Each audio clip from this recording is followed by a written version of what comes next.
Okay, I get it. सबको एक flashy iPhone चाहिए जिसके पीछे एक प्यारा सा एप्पल लोगो और 3 कैमरास चमक रहे हो, सो दैट कि जब आप उसको अपनी पॉकेट से बाहर निकालो तो आप अच्छे से फ्लेक्स कर सको। And I know a lot of people are into this trap. तो आज हम इस ट्रैप को ब्रेक करने की कोशिश करेंगे और इस सब के पीछे की साइकोलॉजी समझेंगे कि आखिर लोग ऐसा करते क्यों हैं और टेक कंपनीज कितनी स्मार्ट हो चुकी हैं कि अब वो एक समझदार इंसान से भी ऐसा परचेज डिसीजन करवा सकती हैं जिसमें कि कंपनी का खुद का मैक्सिमम प्रॉफिट हो। So we will divide the video into 4 sections. पहले सेक्शन में हम देखेंगे कि एक फाइनेंशियल पॉइंट ऑफ व्यू से आप में से मैक्सिमम लोगों को क्यों 20,000 तक का ही फोन लेना चाहिए। सेकंड सेक्शन में देखेंगे कि एक टेक प्रोडक्ट के पॉइंट ऑफ व्यू से आपको किस तरह के फोन की जरूरत है। और थर्ड सेक्शन में हम साइकोलॉजी समझेंगे कि why people end up buying these expensive flagship phones. And trust me, it's not only about ads targeting your brains, there is a complete different story. और लास्ट सेक्शन में हम देखेंगे कि companies कैसे ह्यूमन ब्रेन के facts का ही use करके उसे ही ट्रिगर करती है अपने प्रॉफिट्स के लिए। So now if you watch this video till the end, you will end up making better financial choices for your tech products.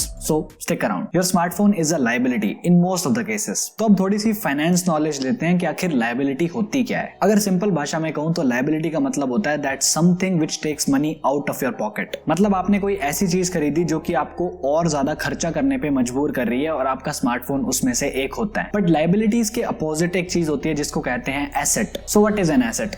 Asset का सिंपल मतलब होता है something that puts money into your pocket. So अब क्योंकि हम इन दोनों terms को समझ चुके हैं तो अब ये देखते हैं कि smartphone most of the cases में एक लायबिलिटी में काउंट क्यों होता है। देखो, आपने मान लेते हैं आज एक 50,000 रुपए का फोन लिया, तो उसके ऊपर आप और खर्चा क्या क्या कर सकते हो। पहला, आप हेडफोन खरीद सकते हो। नंबर 2, अगर आईफोन है तो आपको चार्जर भी खरीदना पड़ेगा और भी दुनिया जहान की एक्सेसरीज आप खरीद सकते हो। सो पहला तो हो गया इन एक्सेसरीज पे हम खर्चा करते हैं। दूसरी चीज होगी जो हमारा मंथली रिचार्ज होता है, जो हमारे सिम कार्ड में रिचार्ज होता है या फिर वाईफाई में रिचार्ज होता है, कईयों के दोनों होता है, वो भी हमारी पॉकेट से ही निकलता है। और उसके बाद भी इस चीज पे बहुत कुछ डिपेंड करता है कि कब आप उस फोन को बेचोगे, क्योंकि रीसेल वैल्यू तो मिलनी ही नहीं है। क्योंकि आज अगर आप ये 50,000 का फोन खरीदते हो, 1 साल बाद भी अगर आप बेचोगे तो 25 से लेके 30, बहुत ज्यादा बोल रहा हूँ ये भी मैं, इतना भी मुश्किल से मिलेगा। और अगर 2 साल बाद बेचा तो फिर तो क्या ही मिलेगा। सो मैं बेसिकली जो आपसे कह रहा हूँ वो ये है कि अगर आप 50,000 की जगह 20,000 का फोन खरीदते हो, उसके बाद अगर आप उसको बेचते भी हो और एक्सेसरीज वगैरह मिला के, वाईफाई का खर्चा मिला के,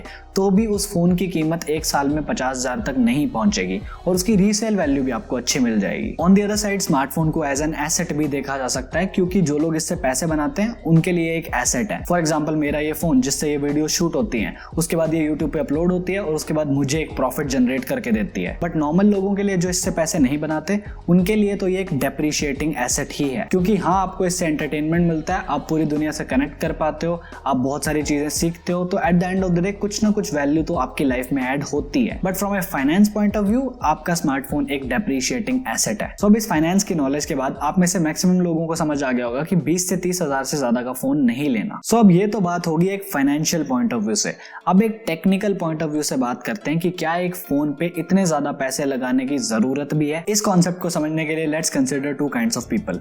पहले, जो अपने फोन को एज एन एसेट यूज करते हैं, और दूसरे जो अपने फोन को बेसिक टास्क्स के लिए यूज करते हैं। तो पहले एसेट वालों को देखते हैं। जैसे मैंने आपको अपना एग्जांपल दिया कि जैसे ये फोन है, ये मेरे लिए वीडियोस बनाता है। अगर मैं इसको अपग्रेड करके एक हायर मॉडल लेता हूं तो ऑब्वियसली मेरी वीडियोस की क्वालिटी इंप्रूव होगी, और अगर क्वालिटी इंप्रूव होगी तो लोग ज्यादा एंगेज करेंगे, मेरे लिए प्रॉफिट ज्यादा बनेगा। और ये सेम कॉन्सेप्ट मेरे लैपटॉप पे भी अप्लाई होता है, क्योंकि अगर मैं थोड़े टाइम बाद मैक पे स्विच करता हूं तो ऑब्वियसली मेरा वर्क फ्लो बेटर होगा, और अगर मेरा वर्क फ्लो बेटर होगा तो वीडियोस की फ्रीक्वेंसी बढ़ सकती है। अगर वो बढ़ जाएगी तो ऑब्वियसली फिर प्रॉफिट भी बढ़ जाएगा। और ये थ्योरी ऑलमोस्ट हर उस पर्सन पे अप्लाई होती है जो कि अपने फोन को यूज करके कुछ इनकम जनरेट करते हैं, क्योंकि अगर वो इससे इनकम जनरेट करते हैं तो वो एक काइंड ऑफ बिजनेस है, और अगर वो इसको अपग्रेड करेंगे तो वो इनके बिजनेस में इन्वेस्टमेंट है, ना कि उनके लिए कोई एक्सपेंस। पर क्योंकि 95% लोग जो इस वीडियो को देख रहे हैं वो इस कैटेगरी में नहीं आते, सो उनके लिए थ्योरी कंप्लीटली डिफरेंट हो जाती है। क्योंकि फोन्स में अब ऐसा हो चुका है कि जितना ज्यादा आप पैसा लगाओगे आपको उतना ज्यादा रिटर्न नहीं मिलेगा। फॉर एग्जाम्पल, अगर आप एक 5,000 का फोन खरीदते हो और एक 15,000 का फोन खरीदते हो तो परफॉर्मेंस ड्रास्टिकली इंप्रूव होती है।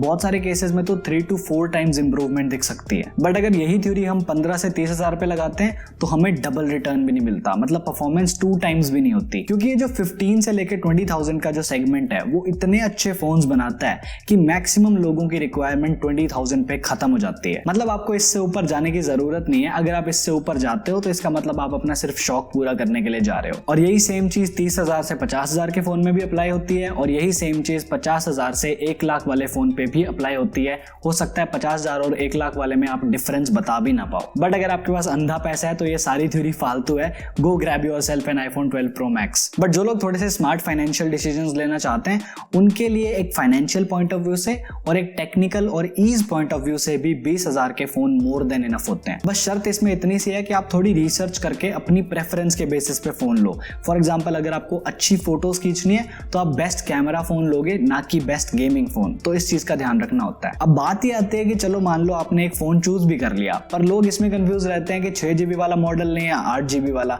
128 लें या 64। सो इसका भी मैं आपको एक क्लियर आंसर कर देता हूँ। 6GB रैम बहुत है, क्योंकि हम में से किसी को कोई फर्क नहीं पड़ेगा कि भाई सुबह मैंने जो ऐप खोली थी वो रात को बिल्कुल वहीं से खुलनी चाहिए। इतना कॉम्प्रोमाइज सब कर सकते हैं। और वैसे भी ये चीज सॉफ्टवेयर पे ज्यादा मैटर करती है कि रैम मैनेजमेंट कैसी है, ना कि ज्यादा रैम होने पे। So go with the 6GB RAM variant and save yourself 1500 और 2000 व्हाटएवर इट इज। बाकी 6GB रैम वेरिएंट के साथ आपको 128GB स्टोरेज ही मिलती है। तो ये आपको अपनी प्रेफरेंस के बेसिस पे चूज करना पड़ेगा कि आप कितना डेटा अपने फोन में रखते हो, 128 लोगे या 256 लोगे। ये एक कंप्लीटली पर्सनल चॉइस है। बट स्टिल मैं एक चीज की गारंटी लेता हूँ, कुछ लोग होंगे जिन्होंने इस चीज को समझा है और अब वो अपने आने वाले परचेजेस को बहुत ही सोच समझ के करेंगे और वो अपनी नीड के बेसिस पे प्रोडक्ट्स को चूज करेंगे। पर काफी बड़ी ऑडियंस जो इस वीडियो को देख रही है वो इस सारी चीज को समझ भी लेगी, वो उसको अप्लाई करने की कोशिश भी करेंगे, पर उनसे होगा नहीं। क्योंकि मेरी ये एक वीडियो आपको इतना इन्फ्लुएंस नहीं कर सकती जितना कि इन टेक कंपनीज की एडवर्टाइजमेंट्स कर सकती हैं। और यही हमारा दिमाग बीच में आता है जो आपको ये फील करवाता है कि ब्रो देख क्या सही फोन है, अपन तो इसी को लेंगे। तो अब हम जरा इस दिमाग को समझते हैं कि ये आखिर कैसे रिएक्ट करता है इन सारी चीजों के ऊपर। अब काफी लोगों को ऐसे लगता है कि हमारा दिमाग इस तरीके से रिएक्ट इसलिए करता है क्योंकि ये ब्रांड्स के जो एड्स है, मार्केटिंग है, ये उसको इन्फ्लुएंस करती है ऐसे रिएक्ट करने के लिए। ये स्टेटमेंट सच है पर पूरी तरह सच नहीं है। Because You can't make people buy something they don't want. You can make people buy something they don't need. और ये लाइन बहुत कुछ क्लियर कर देती है कि कंपनीज आपसे वो चीज नहीं खरीदवा सकती जो आपको नहीं चाहिए, वो आपसे वो खरीदवा सकती है जिसकी आपको जरूरत नहीं है। दोनों में बहुत फर्क है। एक एग्जांपल से समझते हैं। मान लो आपको लैपटॉप पसंद नहीं है, मतलब इन जनरल आपको लैपटॉप लेने का कोई शौक नहीं है, तो आपके सामने कितनी मर्जी ऐड आ जाए, कोई मर्जी एप्पल का लैपटॉप अनाउंस हो रहा हो, कुछ भी मैकबुक आ रही हो, जो मर्जी आ रहा हो, आपको कोई फर्क नहीं पड़ेगा। और फर्क आपको इसलिए नहीं पड़ेगा because you don't want a laptop. पर वहीं आपको फोन्स बहुत पसंद है, तो यूजेज भले ही आपका 20,000 के अंदर कवर हो रहा हो, पर फीलिंग आपको ऐसी आती है कि अगर 1 लाख का होता तो शायद चीजें आसान हो जाती। जैसे मैंने आपसे कहा था कि 6GB रैम आपके लिए इनफ है, लेकिन फिर भी आप 8GB रैम खरीदोगे ये सोच के कि क्या पता फ्यूचर में काम आ जाए। So this is the reason between a need and a want, and the reason we end up buying these products is because we are materialistic instead of being practical. क्योंकि मानो या ना मानो मैक्सिमम लोग फोन थोड़ी ना खरीदते हैं, वो एक फीलिंग खरीदते हैं कि ये फोन मुझे कैसा फील करवाएगा। क्योंकि अगर एक आईफोन होगा तो मेरी अलग चौड़ होगी, मेरे को सोसाइटी में ऐसे डोमिनेंट फीलिंग आएगी। सो इसलिए आप वो चीजें खरीदते हो जिनकी जरूरत नहीं है, बस आपको चाहिए होती है। पर यही सेम साइकोलॉजी को कंपनीज यूज करती हैं हमारे ही against. So now let's see how companies use this as a weapon. ये कोई बहुत मुश्किल नहीं है पता लगाना, क्योंकि ये नीड वांट ये सब कंपनीज को भी पता होता है और बकायदा उनके पास तो प्रॉपर रिसर्चर्स बैठे होते हैं इस चीज को एनालाइज करने के लिए कि एक प्रोडक्ट को किस तरीके से दिखाएं कि उसका इम्पैक्ट मैक्सिमम पड़ना चाहिए। और उनकी यही रिसर्च हमें ये फील करवाती है कि हमारे हाथ में जो चीज है वो उनके दिखाए हुए प्रोडक्ट से अच्छी नहीं है। और वो आपको ये भी दिखाते हैं कि अगर आप उनका प्रोडक्ट खरीदोगे तो समहाउ 1 सेकंड में आप बहुत कूल बन जाओगे। और ये स्ट्रेटेजी मेनली कौन अपनाता है? एप्पल। मतलब उसके प्रोडक्ट कमर्शियल सबसे ज्यादा अट्रैक्टिव और डिटेल्ड होते हैं और उसको देख के सच में ये फील होता है कि ये हाथ में आ गया तो बस मेरा तो स्टेटस पता नहीं कहीं पहुंच जाएगा। And the sad truth is ये चीजें काम करती हैं। एप्पल की सेल्स आप सबको पता है कितनी ज्यादा हाई रहती हैं। एंड अकेला एप्पल नहीं है जो इस चीज को करता है, सभी कंपनीज अपने अपने लेवल पे ये चीज को फॉलो करती हैं। कम से कम 100-200 एड्स तो अकेली यूट्यूब पे ही चलती हैं। तो जिसको नहीं चाहिए होता ना उसको भी धक्के से दिखाया जाता है और एड्स भी अनस्किपेबल होती हैं। उसके बाद जो Amazon फ्लिपकार्ट पे डिस्काउंट्स मिलते हैं वो अलग,